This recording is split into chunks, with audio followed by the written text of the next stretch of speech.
Hello, അപ്പോൾ നമ്മുടെ പുതിയൊരു വീഡിയോയിലേക്ക് എല്ലാവർക്കും സ്വാഗതം. അപ്പോൾ എൻ്റെ ഋതുക്കുട്ടനെ എന്നെ ഭയങ്കര ഹെൽപ്പ് ചെയ്യണ ഒരാളാണ് കേട്ടോ. കാരണം ഞാൻ മോപ്പ് എടുത്തിട്ട് വന്നാൽ അപ്പോൾ കുട്ടിക്ക് തുടയ്ക്കണം, ഞാൻ ചൂലായിട്ട് വന്നാൽ അപ്പോൾ കുട്ടിക്ക് അടിച്ചു വാരൊക്കെ ചെയ്യണം കേട്ടോ.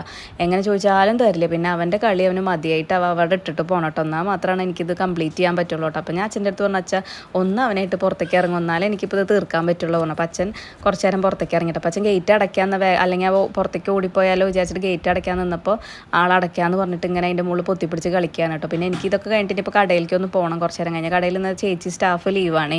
അപ്പം ഇനി ഏട്ടന് ഫുഡ് കഴിക്കാൻ വരാനും കുറച്ച് കാര്യങ്ങളൊക്കെ ആയിട്ട് എനിക്കൊന്ന് പോകണം കേട്ടോ.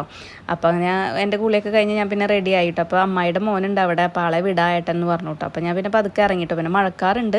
അപ്പോൾ ഞാൻ തുണികളൊക്കെ ഇട്ടിട്ടുണ്ട്. ഇനിയിപ്പോൾ എന്താവും എന്നറിയില്ല. ഇനിയിപ്പോൾ എടുക്കണ്ടേ എന്നുള്ള കൺഫ്യൂഷനിലാണ്. അപ്പോൾ നല്ല കാറ്റൊക്കെ വീശുന്നുണ്ട്. അങ്ങനെ ഞാൻ വേഗം കടയിലെത്തിയിട്ടോ. കടയിലെത്തിയിട്ടപ്പോൾ ഇതാ എനിക്കിനി ചെന്ന് കഴിഞ്ഞാൽ മെയിൻ പരിപാടി എന്ന് പറഞ്ഞാൽ ക്ലീനിങ് ആണ് കേട്ടോ. കാരണം ചേച്ചി ഇല്ലാത്ത കാരണം കുറച്ച് അലങ്കോലമായിട്ടാവും എടുക്കുന്നുണ്ടാവുക.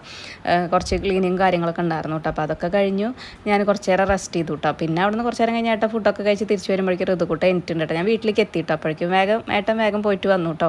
അപ്പോൾ ഞാൻ ഋതുക്കുട്ടനെ ഉറക്കം മതിയാവാത്ത പോലെ തോന്നി. അപ്പോൾ ഞാൻ എന്താ വീണ്ടും ഒന്ന് തൊട്ടിയിലിട്ട് ആട്ടി നോക്കിയിട്ട് അപ്പോൾ ആളെ ഉറങ്ങിയൊന്നുമില്ല. പിന്നെ ആൾ എക്സ്ട്രാ എനർജിയിൽ ഫുൾ പവറായിട്ട് ആൾ എനിക്ക് വന്നു കേട്ടോ. പിന്നെ ഈ സ്വിച്ചുമ്മ കളിക്കുക എന്ന് പറഞ്ഞാൽ ഋതുക്കുട്ടന് ഭയങ്കര ഇഷ്ടമാട്ടോ. ഏത് നേരം ഈ സ്വിച്ചുമ്മ കളിച്ചുകൊണ്ടിരിക്കും കേട്ടോ. പിന്നെ അവിടെ നിന്ന് കുറച്ച് നേരം കഴിഞ്ഞ് ഋതുക്കുട്ടൻ ഞാൻ ഫുഡൊക്കെ കഴിച്ചിട്ട് എനിക്ക് കുറച്ച് തയ്ക്കാണ്ടായിരുന്നു കേട്ടോ. ജസ്റ്റ് ഷേപ്പ് ആക്കാനൊക്കെ. ഞാൻ വീണ്ടും തടി കുറഞ്ഞിട്ടുണ്ടോ എന്നൊരു സംശയം. കാരണം എല്ലാ ഡ്രസ്സും ഭയങ്കര ലൂസായി. അപ്പോൾ ഇവിടെ ഒരു മെഷീനുള്ള കാരണം ഞാൻ തന്നെ ചെയ്യും കേട്ടോ ഷേപ്പാക്കലൊക്കെ. അപ്പോൾ ഇതാ ഋതുക്കുട്ടനെ പിന്നെ അവിടെ നിന്ന് അതൊക്കെ കഴിഞ്ഞ് വന്നിട്ട് ഋതുക്കുട്ടൻ്റെ കൂടെ കുറച്ച് നേരം കളിച്ചിട്ടിരുന്നു കേട്ടോ. അപ്പോൾ ഞങ്ങളിങ്ങനെ ഓരോ വിശേഷങ്ങളൊക്കെ പറഞ്ഞിരിക്കുക. പിന്നെ കുറച്ച് നേരം കഴിയുമ്പോൾ ഇനി മിഹുവിനെ കൊണ്ടുവരാനുള്ള ടൈമൊക്കെ ആവും കേട്ടോ. അപ്പോൾ ഋതുക്കുട്ടൻ്റെ ക്യാമറ കണ്ട കുറച്ച് ഇതൊക്കെയാണ് കേട്ടോ. അപ്പോൾ ഞാൻ ഋതുക്കുട്ടനോട് ഓരോ വിശേഷങ്ങളൊക്കെ പറഞ്ഞിരിക്കുകയാണ്. അപ്പോൾ ഹായ് ഒക്കെ തരുന്നുണ്ട് എല്ലാവർക്കും. അങ്ങനെ ഇതാ ഞാനും മിഹുമോളനെ കൊണ്ടുവരാൻ പോകാൻ കേട്ടോ. അപ്പോഴും ചെറിയൊരു മഴക്കാറും ഒക്കെ ഉണ്ട്. ഒരു വെയിലില്ല കേട്ടോ. സാധാരണ സമയത്ത് മിഹുവിനെ കൊണ്ടുവരാൻ പോകുമ്പോൾ നല്ല വെയിലുണ്ടാവും. അപ്പോൾ ഋതുക്കുട്ടൻ ഇങ്ങനെ കാറ്റ് വീശുമ്പോൾ ഋതുക്കുട്ടൻ ഭയങ്കര ഇഷ്ടമാവുന്നുണ്ട്. അപ്പോൾ എന്നോട് പറയുന്നുണ്ട് കാറ്റ് വീശിയമ്മ കാറ്റ് വീശിയാന്ന് പറയാണ് കേട്ടോ.